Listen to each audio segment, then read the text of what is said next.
Good morning. Good morning.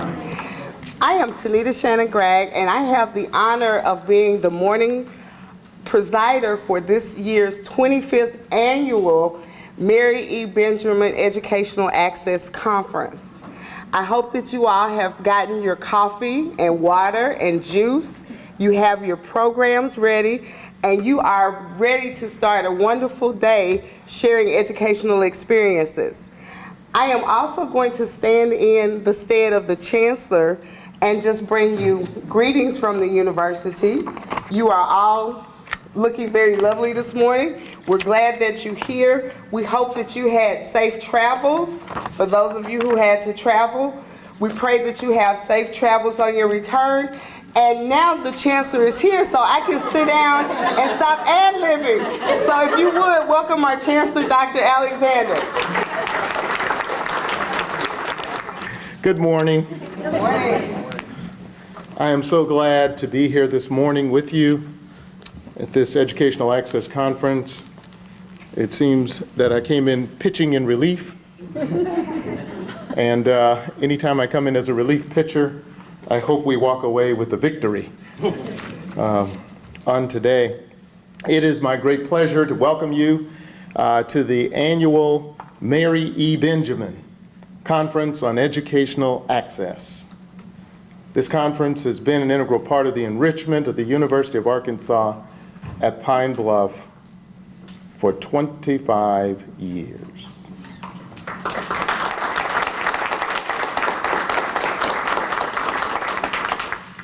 I'd like to commend the tri-chairs, Ms. Tanita Shannon Gregg, Dr. Esther Robinson, and Dr. Felicia Taylor Waller, and the committee for their diligence and hard work in ensuring the continued success of this program. Last but certainly not least, I'd like to recognize Dr. Benjamin for being the moving force behind this conference through her many years of service and commitment to education. Thank you for your service, Dr. Benjamin. And if I might take a bit of Chancellor privilege this morning, I'd like to spread the word that our own Dr. Benjamin, once she retired, received emeritus status from the Board of Trustees as Vice Chancellor for Research, Innovation, and Economic Development Emeritus. Dr. Benjamin, congratulations.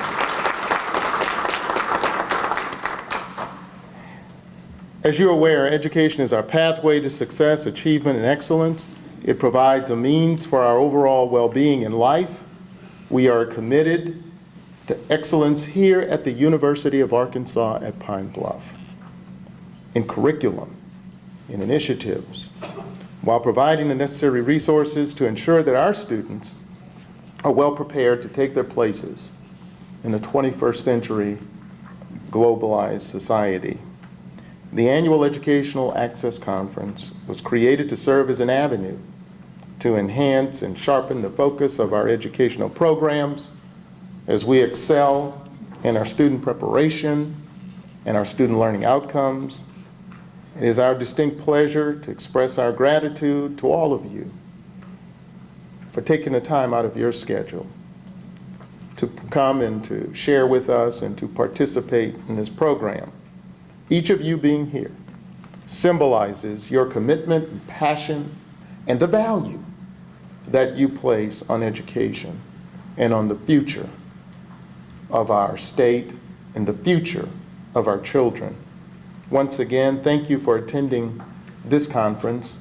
Welcome, have a good time, and we hope you enjoy your stay while you're here. Thank you. I see why he's the most favorite chancellor I have ever worked for. I was just going to say welcome and have a good day. He's the only chancellor I ever worked for also.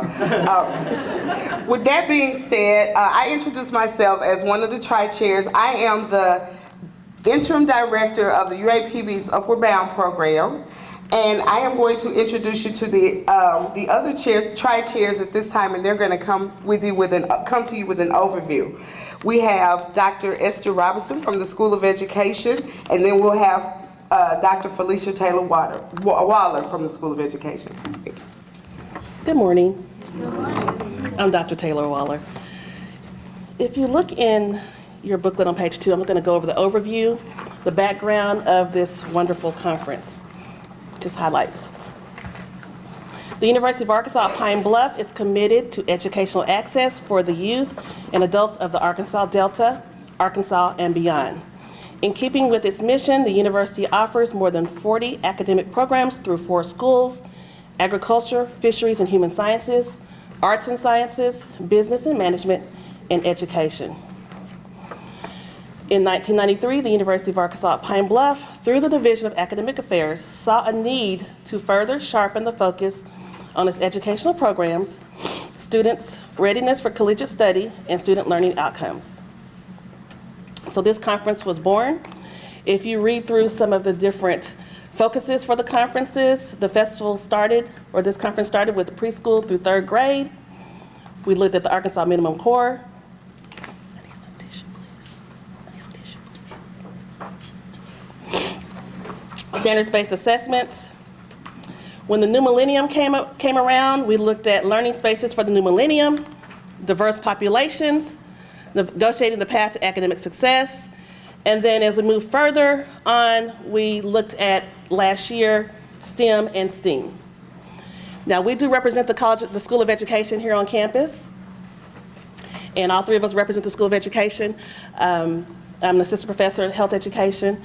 And we're just really delighted to serve as the tri-chairs this year. Dr. Robinson is going to read the theme for this year and how we came to the theme for 2018. Thank you. Thank you, Dr. Waller. The 2018 theme for the Mary E. Benjamin Conference on Educational Access is the acronym READ. Reading equips all disciplines. It educates, it elevates, it enriches. Why reading? In January of 2017, Governor Asa Hutchinson and the Arkansas Department of Education announced the RISE Reading Initiative for Student Excellence, and it's called RISE Arkansas. And this was created to build a culture of reading through stakeholder collaboration and provide additional instructional support to current and future teachers. Reading and literacy skills are vital for success in the classroom and life in general, Governor Asa Hutchinson said. He further stated, for students looking toward a degree or new career path, high-level literacy skills are essential.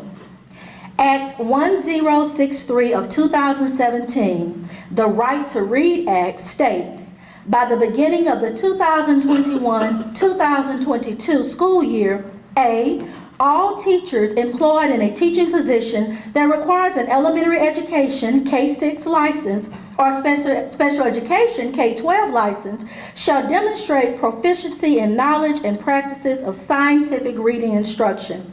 And B, all other teachers shall demonstrate awareness and knowledge and practice of scientific reading instruction. And as the RISE contact for the University of Arkansas at Pine Bluff, I am just ecstatic that our theme for this year is reading. Reading is everything. Reading spans across all disciplines. You cannot separate reading from anything. So thank you so much for coming out, and I hope that you enjoy our conference. At this time, we will have the introduction of our keynote speaker by Dr. Robert Z. Carr, Jr. He is the Provost and Vice Chancellor of Academic Affairs at the University of Arkansas at Pine Bluff. Dr. Carr. Thank you. Good morning. Good morning. Before I introduce our wonderful speaker, I want to take a point of privilege to thank all of the administrative professionals that we have working. As you know, today is Administrative Professional Day as well. And none of us got to where we are without having wonderful administrative support. So at this time, it is my distinct honor and pleasure to introduce to some and reacquaint to others Miss Kathy Mashuli. Miss Mashuli is a skilled educator, having worked in several important roles in education throughout her long and illustrious career. To prepare her for what is to date an outstanding educational journey. Ms. Mashuli earned both her bachelor's and master's degrees in elementary education from Arkansas Tech University in Russellville, Arkansas. In addition to her elementary education endorsement, she also earned an endorsement as a K-12 reading specialist. In her current appointment, Ms. Mashuli is the Literacy Program Administrator for over 70 statewide literacy specialists at the Arkansas Department of Education. To prepare her for her current role, she served as a teacher for 34 years, teaching grades 1, 2, 3, 4, and 6. For some reason, she was overqualified to teach the 5th grade because she was never assigned to that grade level. She also served as a literacy specialist with the Arkansas Department of Education, where she collaborated with district literacy coaches and other literacy specialists to implement the famous Reading First initiative. As you can tell by now, Ms. Mashuli has risen through the ranks as an educator and has lived the life cycle of the professional teacher, moving from a novice teacher to emeritus status. She has had an incredible career in education and has still remarkably carved out time for her husband Sam and 3 children, Antonio, Zeke, and Manny, and even more time to love on her grandchildren, Gino and Mia. She has accomplished all of this, and by the way, listen to this, this is important. And by the way, she has managed to accept our invitation to be the keynote speaker for the 2018 Mary E. Benjamin Conference on Educational Access at the University at Arkansas at Pine Bluff, which I am sure that when all is said and done, will be one of the top highlights of her career. And so at this time, please join me in giving Ms. Mashuli a golden lion welcome as she comes to speak years and years of knowledge to us here at the university. Thank you. Thank you so much for allowing me to come and be a part of your conference. And what a beautiful building. This is the first time I've been to this building. It's beautiful. Where'd the audio go? Okay, right there. I also would like to bring welcome from the Arkansas Department of Education. We are so happy to be partnered with higher education to make sure that our up-and-coming students have the very best access to information that will make them successful in the coming years. So this morning, I want to talk to you a little bit about, everybody has been so I'll probably walk away from the microphone, so everyone has been so inspirational, and then look at the topic I'm speaking on. I bring in, it's almost like the Grim Reaper. But this is the truth. This is the current reality. It's why can't our children read? You know, we are working diligently. I'm going to move that because I'm so short. All you can see is the top of my computer and my head over there. We're working so diligently and hard to get our children educated. But why can't our children read? And so here's the current reality in Arkansas. You'll see up there some statistics. This is reading proficiency in Arkansas, and these are the most current numbers. These are the 2017, as of last spring, our numbers in Arkansas. The top 2 come from the NAEP, the National assessment of educational reading progress. This is how we stack up against the other schools, the other states in the nation. And so you can see at the 4th grade level, 31% of our children are proficient. That means 2/3 of the 4th graders in Arkansas are being left behind in reading. By the time we get to 8th grade, we'd like to say the numbers go up, but they do not. We're down to 27%. We're leaving 3/4 of our children behind. And I don't know about you, but when I look at those numbers, that's not okay for me.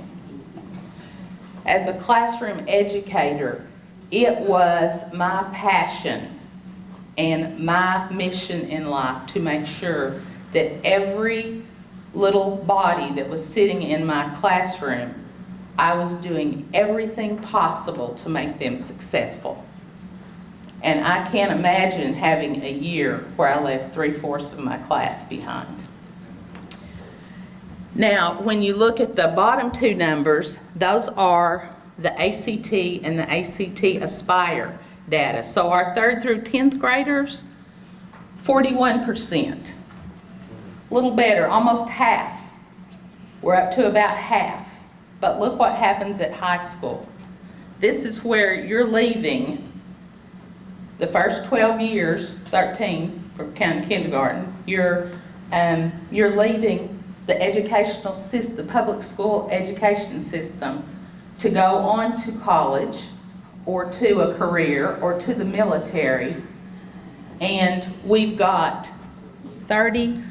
got 35% of our children ready for that next big step. So those are numbers on a page, and sometimes when we look at numbers on a page, you think, well, so I'm gonna make it a little more personal this morning, if you'll allow me to, which means I'll need some volunteers from the audience.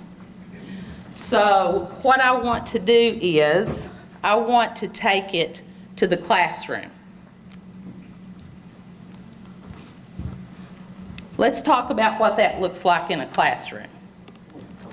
Dr. Carr talked about my years in the classroom, and so that's what I'm going to do this morning for you. Let's take it to the classroom.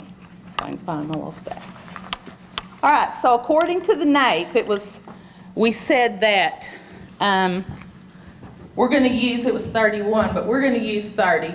I'm not a math person, I'm the reading person, so I have to go the easy way. So we're going to say 30%. So in the average classroom, here's my classroom according to NAEP. So according to NAEP, that means that I have my children, out of 25, I have 8 that are proficient. So if I could get 8 bodies to stand right here for me, and you know what, these 8 right here, guess what?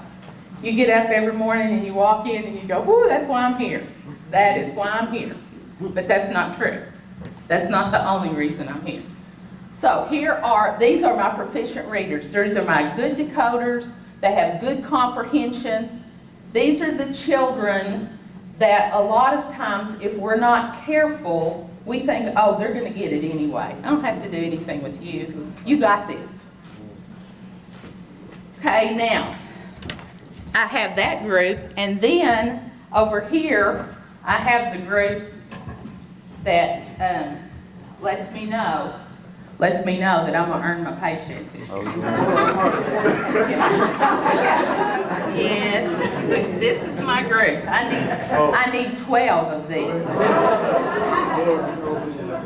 These are my poor decoders, my poor comprehenders. These are the ones that I say, oh dear Lord, or every morning.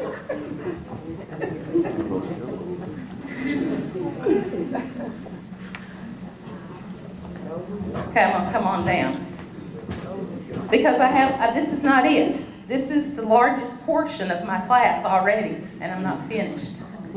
So I have my 8 proficient students, And then this is the bottom quartile of my class right here. Poor decoders, poor comprehenders. These are the little guys that you go, bless your heart, their parents sent the very best they had. And so I'm going to see what I can do with this. But then I have another group. Of the 17 left of my 25 that are not proficient, I have 12 who have no skills. That's the plain way to say it. They have no skills. But I do have a smaller portion of that 17 that have some skills. And so, if I could, I have some kids who can decode. They're good decoders, but they are poor comprehenders. They can pick those words up off the page and say them. They have no idea what they mean. So if I could have two people right here.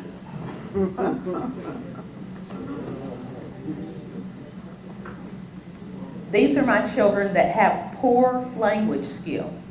They have good decoding, but they have language issues. Vocabulary is very low for this group right here. Vocabulary is probably non-existent for this group right here, but they have low vocabulary.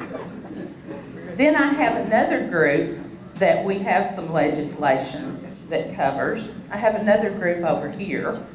If I could get three more bodies. These are the people that say, "Ooh, I want to stretch my legs." These are my poor decoders. They can't lift the words off the page, but they have really good comprehension. And you say, how does that happen? Well, guess what? These are my dyslexic kids. My dyslexic kids are usually average and above in intelligence. They have an extremely high listening vocabulary. They've been read to, they've been talked to, but they have phonological deficits that cause them not to be able to pick the words up off the page. If they've heard the word and you've talked to them about it, they've got it. It's them being able to access it from the page that is the problem. But that's my poor decoders, but they have good comprehension. These guys are a little more rare. These are the guys who can pick it up off the page, but they can't put any meaning to it. These are the guys that have the language issues. And bless their hearts up here, they can't do either one. And so imagine if this were my first grade classroom. Honestly, it wouldn't be that surprising to me at the beginning of the year. I've got some kids, think about it, these are 6-year-olds. If these were 6-year-olds, I'm not as stressed because a lot of them, it's just that they haven't been in school long enough and I've got plenty of work to do. Granted, this is the beginning of the year. Now, if this is the end of the year, that's not okay. But this is according to Nate. This is a 4th grade classroom. Our kids have been in school 5 years, and here's what the average classroom looks like. So it lets you know we've got lots and lots of work to do. Now today, what I want to talk to you about, through the Rise Academy, what our mission is that every student can read. It's not okay to say, I got these guys over here, and a lot of these guys with a little more time in school, I've got them, bless their hearts, I don't know. It's not okay to say, I don't know. Every student needs to be able to read. So, according to research, which is the big gap, is that the educational community lies over here, and research lies over here. The science, the neuroscience of reading. And these guys have known for 30 years what works, what we need to do. But they're not talking over here to the classroom. So that's our RISE initiative is taking what works, and this is 30 years of research. It's been replicated multiple times, and it always comes to the same conclusion. We're bringing the research and what works to the classroom. So according to the research, these guys right here, so suppose with these guys right here, the problem is they either didn't get the instruction that they needed, or they just didn't get it long enough. So with proper just instruction, just being taught, I can take this group right here, and I want 10 of y'all to move over there to the good decoders, good comprehenders. This group right here, my good decoders, my poor comprehenders. With this group right here, this is the group that we're going to have lots and lots of language instruction, lots of vocabulary, lots of listening, lots of read alouds, lots of shared reading, engaging in all types to build up their language. Once I do that, guess what? She's on the road. She's up there with my good comprehenders and my good decoders. Look at them. Everybody's like, oh, I get to go to the good group. My poor decoders, my good comprehenders, what am I going to do for them? Of course, they're going to get the same reading instruction as everybody else, but they're going to get intervention that targets the decoding deficit. They're going to get very intensive phonics and phonetic awareness instruction so that they will become good decoders. And according to research, when that happens, you too, you're up there with that big group. So according to the research, this is what a classroom should look like. Why do I have kids still here? It's not a magic bullet. There are going to be children who come to me and their deficits or their learning disability is going to be so severe, as a classroom teacher, I can't fix that in one school year. But guess what? If I have all these students right here that are proficient and they're working on just the core classroom curriculum, look how much time I have to devote to these kids right here. So I can truly be digging in with these children and getting them the help that they need. That's what the research tells us we should be doing in classrooms, not only all across Arkansas, but across our nation. Okay, thank y'all.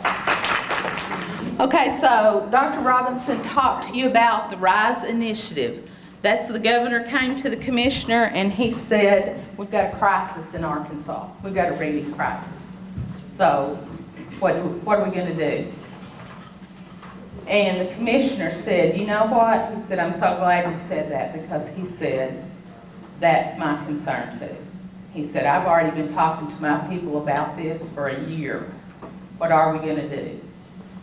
And this was before any of the legislation ever came out about reading. And so that gave birth to the RISE initiative. Well, some of my graphics are not coming in. Yeah, leave it right there, that'd be good. So anyway, then the part, hey look, it's okay, I'll fill in, I've done it before.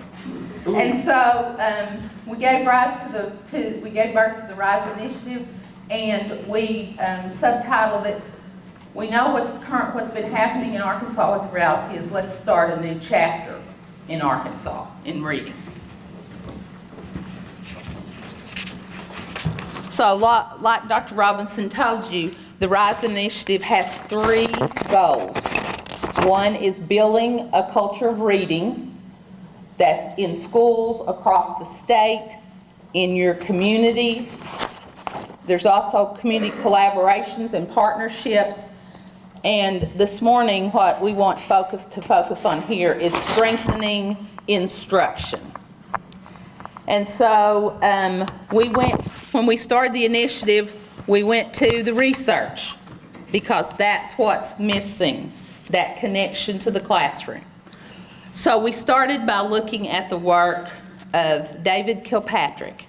We looked at his book called Essentials of Assessing, Preventing, and Overcoming Reading Difficulties. And David Kilpatrick, he is not he is the one who gathers the research. And he says, here's the research, here's what it says. He looks at extensive amounts of studies.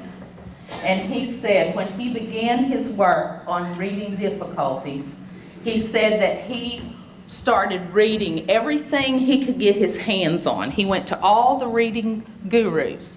He looked at over 30 years of research of the science of how to teach reading. And he said it all comes back to the same conclusion.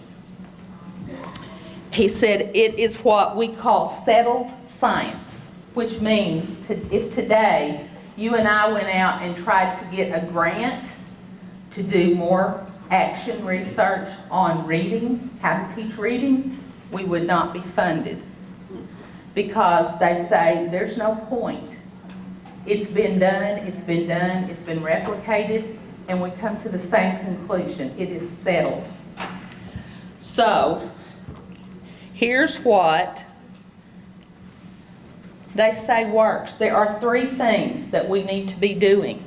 This is what works.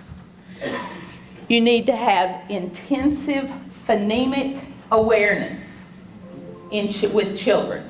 They need to be able to do that to what we call the manipulation, to the advanced level, which is what we call manipulation. So phonemic awareness starts out, phonological awareness. When we're born, we're wired for sound. We do not come out, we were not born speaking, but we are wired for sound. I'm sorry, for reading, not for speaking. We do speak pretty quick. But we're wired for sound. And so speaking is a real natural. We just pick it up. Nobody teaches me to speak. We do talk to children, we play songs to them, we do chants with them to encourage language development. But we acquire speaking. You very rarely find somebody who reaches our age in life that doesn't speak at all and say, oh, I'm sorry, they never learned to speak. We just do that naturally. We do not read naturally. That is not a natural skill. It has to be developed. And the way we start it is with sound. And so in schools with children, we start working on sound. We get them to notice rhythm of our language. Then we get them to be able to discriminate that we have sentences that we speak, and that within the sentences we speak at the word level, and then within the word level there are individual units of sound. That's phonemic awareness. A phoneme is the smallest unit of sound. And so we get children to work with separating sounds and blending sounds back together, and we get them to be able to isolate and either delete sounds or add more sounds. And finally, when we get you to the advanced level manipulation, where I call it, you're playing with the word. So I want everybody to say the word top for me. Okay, now I want you to say top, except I want you to take the t and put it at the end, and take the p and put it at the beginning. What's your new word? That's manipulation. I'm manipulating sound. And that's all done in the absence of print. That's all strictly by training that ear to listen for sounds. And you say, well, why would I do that? Guess what I'm doing? I'm getting children to, the sound is what they're wired for. I'm getting you to recognize the sound before I get you to attach the symbol that recognizes that sound. Before I ever know what a T and an O and a P are, I need to know how they sound. And the symbol is strictly how then I represent that sound in print. So before I attach the letter, I have to know the sound. He says the second thing, when our children can do that, then they're ready to attach the symbol, the print, and we have to continue with intensive phonics, intensive systematic instruction in phonics once we attach the print. I've got sound, now how do I spell those sounds? And that's the phonics piece that I have to do. And finally, for those beginning readers, once I'm getting all that instruction, I have to have a place to practice it. And so I have to have the opportunity to read connected text that will practice that skill. It's not okay for me to be in phonics with my teacher and we're learning about short O, the ah sound, and we listen to it, we say it, we read it in words, we blend it, we take it apart in words, and then when I go to reading, I may or may not even encounter a word that has that sound in there. That makes no sense. I've got no place to practice because I've got to have multiple opportunities to practice that skill. And so he said, if you will do that, those three things, you will have children who are ready now to be readers. They're ready to be able to concentrate on comprehension. In the RISE Academies, we concentrate still back to, you talk about what's settled. These are the 5 essential elements that came out of the National Reading Panel report years ago. That hasn't changed. So we concentrate on the phonological awareness, the phonics, the vocabulary, the fluency, the comprehension, and in Arkansas, years ago, we added writing. Those are still a focus. So we talk with teachers about this model right here. And since we're a little stretched for time, I was going to have y'all build it, but I'll just go through it real quickly because I think we'll run out of time. This is good reading, and notice what it says about good reading. It requires accurate word reading, fluency, and comprehension. So this is a theoretical model called the simple view of reading. And so for good readers, they have 2 domains that you have to strengthen and build. You have the decoding side, which is your phonological awareness, your phonemic awareness, your phonics, and then you have a comprehension side, and that is not reading comprehension, that's language comprehension, that listening that I build through first. And so that, you see, is I build it by working on vocabulary and text comprehension. And both of those, you can see, they're affected or influenced by fluency. I have to further build them with fluency. Because what we have to do with children as we develop skills, it's not enough to get your kids to mastery. Mastery won't do it if I'm going to be a skilled reader that I can maintain proficiency throughout life. My teacher has to get me to beyond mastery to automaticity. I have to be automatic.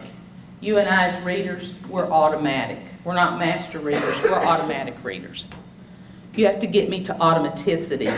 You have to get me where you lay something down in front of me and I get ready to read. I'm not going to stop and sound out every single word, every single sound in a word and blend it back together. I look at the word, I just know it and go on. And that's what we have to do with children. But it's called the simple view of reading. And so with that decoding and that comprehension, once we build those 2 domains, that's what's going to get us to reading comprehension. That's going to build our proficient readers. And here again, just what skilled readers have to be able to do. They have to be able to sound out and identify unfamiliar words. They have to be able to remember the words they've read. And notice it says that the speed with which children turn unfamiliar words into familiar sight words in 1st and 2nd grade is a key predictor of who will struggle in reading later on. And that was my group of struggling readers that you saw this morning in the classroom.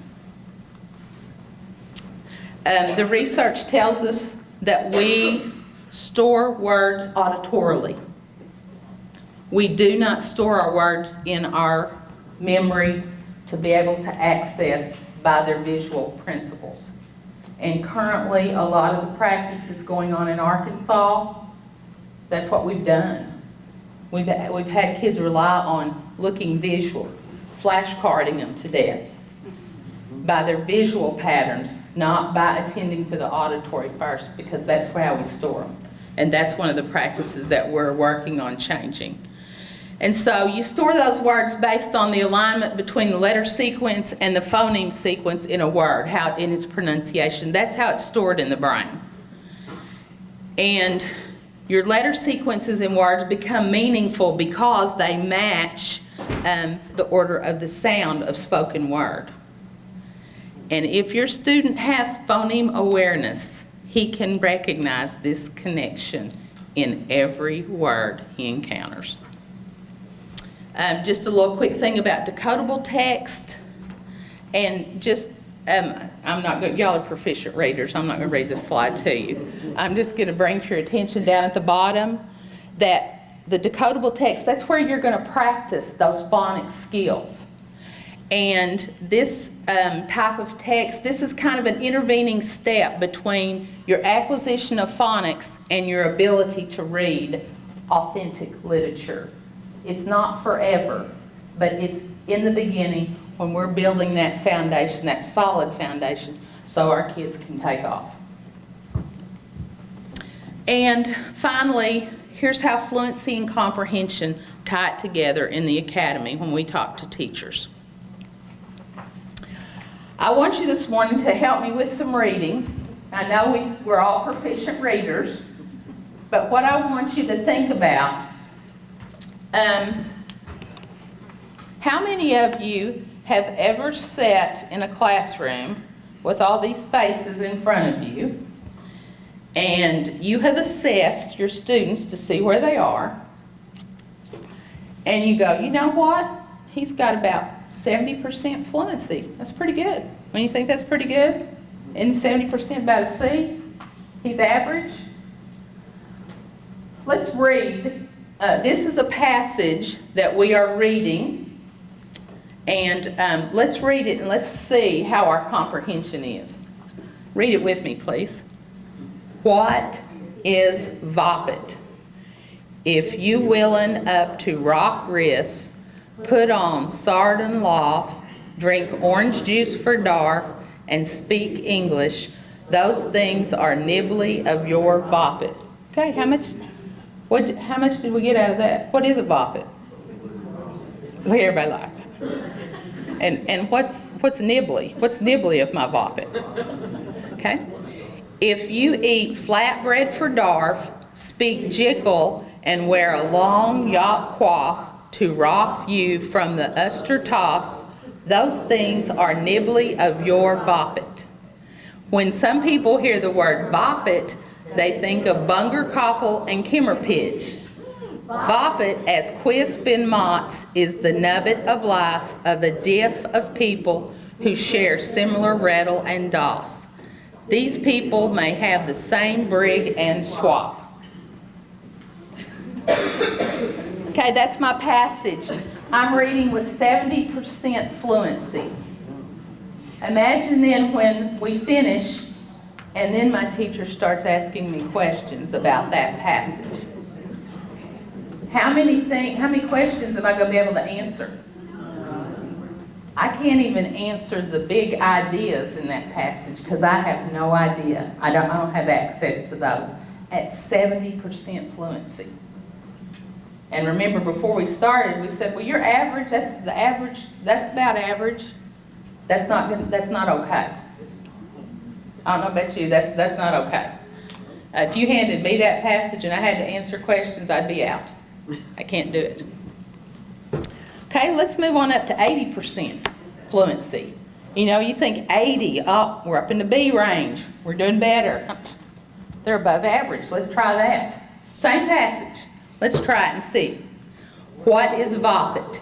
If you willin' up to rock music, put on sardine loaf, drink orange juice for breakfast, and speak English, those things are part of your vopit. Flatbread for breakfast, speak jickle, and wear a yacht to roff you from the hot sun, those things are nibbly of your vopit.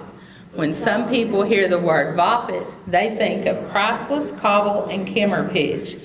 Vopit, as used in Mott's, is the nubbit of life of a group of people who have similar rattle and doss. These people may have the same language and swap. I'm 80%. Do I know what VOPIT is for sure? Do I have more clues? I have a little more clues, but again, can I answer the big ideas? Just like when the teacher says to me, what is VOPIT? And I'm sitting there going, now this is where, this is where that group that sat over there that couldn't decode, but they had the great language skills, if this is read out loud, that group is going to be, they're probably going to nail it in a minute, just because of their high level of listening vocabulary. They're going to figure it out before, if that's all they get to access. So at 80%, let's turn it red. At 80% in a content area, imagine I'm sitting now in a 10th grade social studies class, and this is our text. I'm pretty loud, maybe they hear me. This is my text. How in the world am I supposed to survive in that classroom if this is all the access I have to information? Okay, so let's see about 90%. 90%, we're in the A range according to the traditional grading scale. Look at the big piece of the puzzle that just flew in. What is culture? If you wake up to rock music, put on denim jeans, drink orange juice for breakfast, and speak English, those things are part of your culture. If you eat flatbread for breakfast, speak jiggle, and wear a long yacht frock to rock you from the hot sun, those things are part of your culture. When some, see, that's what happens to me when I hit the wrong button. Okay, we're back. When some people hear the word culture, they think of priceless copple and classical pidge. Culture, as used in Mott's, is the way of life of a group of people who share similar riddle and DOS. These people may have the same language and swap. Now at 90% accuracy, 90% fluency, can I answer questions about the big main ideas? When the teacher says to me, what is culture? And so can I answer that question? I can pick out a few details. I'm telling you, my poor decoders, oh, well, that's okay, I'll do that. That's no problem. My poor decoders over there, I know it just scared me to death because they could read. My poor decoders that have the high language skills, they're all over it now. They've got culture, they can tell you all about culture, they know what makes up culture, and so, didn't mean for it to become a clown show this morning. Thank you, I appreciate it. Yeah. So, it's not even okay at 90% because my kids can't survive in that 10th grade social studies class. They've got to have all the information. They've got to have all the details. So now let's try this and see what we can do. What is culture? When you wake up to rock music, y'all can read with me, put on denim jeans, drink orange juice for breakfast, and speak English, those things are part of your culture. If you eat flatbread for breakfast, speak Arabic, and wear a long cotton robe to protect you from the hot sun, those things are part of your culture. When some people hear the word culture, they think of priceless paintings and classical symphonies. Culture, as used in geography, is the way of life of a group of people who share similar beliefs and customs. These people may have the same language and religion. That's what we want to do for all students. Now with that piece of text, I can answer any question. I can pose an argument and an opposing argument about anything in that material. That's what our students have to be successful.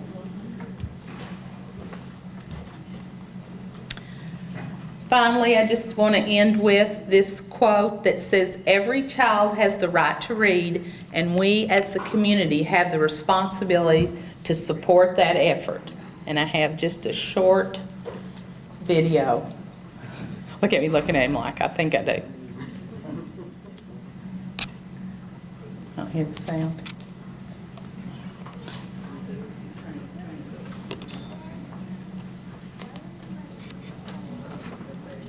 To the classroom, no talking, quietly. Hey, Miss Mira, how you doing? We need you inside. How do you think that makes us feel? I forgot my number. What's your name? Jordan? What's your last name? Carter? Alright. Go ahead. School is hard enough. Come on in, sit down quietly at your desk, and begin writing. This kind of stuff just makes it harder. I said quietly, please. Who's talking? Is it you, Sophie? Don't let it be you. Don't believe me? Sophie. Please just watch. I'm not up here for me, I'm up here for you. Pay attention. Okay? Now somebody answer me. Somebody needs to answer me really fast. Every time we're ignored or yelled at or silenced, the teacher takes away what's possible.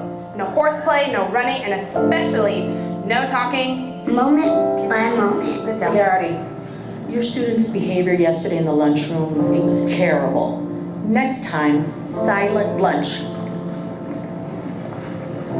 Did you hear that? Stay in line and catch a vote.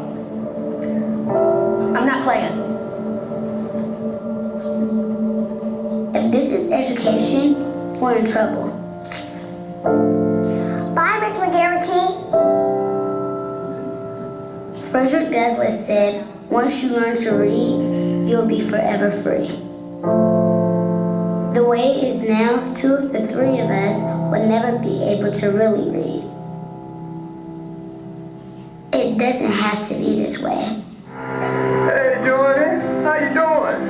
Good. Everyone we meet throughout our day can make a difference. I've been waiting for you to arrive. All the difference. Good, how are you? Hi, Jordan. Bye, Jason. Good morning, Jordan. How are you? I'm doing well. Thanks for asking. How are you? Good. Go ahead and punch your number in. Talk with I don't us, know my not number. at us. That's okay. I'll look it up for you. Go ahead, sweetheart. Okay. All right. Have a Teach us what we need to know. That's how we get smarter. Well, good morning, Sophie, Janicia, and Jordan. And when you talk with us and teach us, give us bigger and bigger words. Now what I'd like you to do, children, is turn around and converse with your neighbor and discuss where the mother might have gone. Words that we can use to read and understand. She is prey for eagles, so she hunts at night. And that will take us places we can never reach without you. Remember, we're entering the learning zone. Now, how can we show our respect to the children and teachers who are working? We can walk quietly. Yes. Okay, kids, so what I'd like you to do is continue writing your narrative, documenting your emotions if you were the baby owl and your mother abandoned you in the nest. What can you do? Learn all that you can so that you can challenge us to be our best. You would have stayed and assisted them in whatever they needed. Share yourself with us and show us how to share ourselves with others. Give us courage. Give us compassion. Help us find our own voices so we can become who we are meant to be. Why would you want to silence us?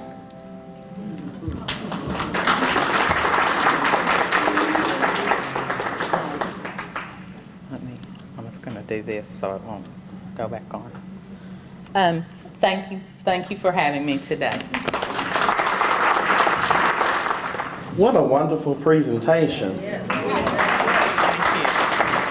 know, when we think about the science of reading, I suddenly got transformed back into the 1st and 2nd grade, and I was thinking, I wasn't taught like that. So you're right, they were holding on to the science of reading. And I start to ask you another question, and when I ask this question, the audience will probably understand why I didn't ask it. But the question is, what do you think about the reading wars? Between, she knows, between phonemic awareness and whole language. There's a whole lot of history behind that. And when we talk about settled science, depending on what side of that equation some states lean on, it could get quite nasty in talking about the best practices of how we train our students to read. But with that said, that's not why I'm up here. I'm actually... I'd answer the question, but the the question didn't bother me. That's what. Okay. That's why you take it back to the research. The research is telling you that 30 years of science, that settled science, it's really not a war. That's not saying that children can't learn to read with whole language approach, because we've done it for years.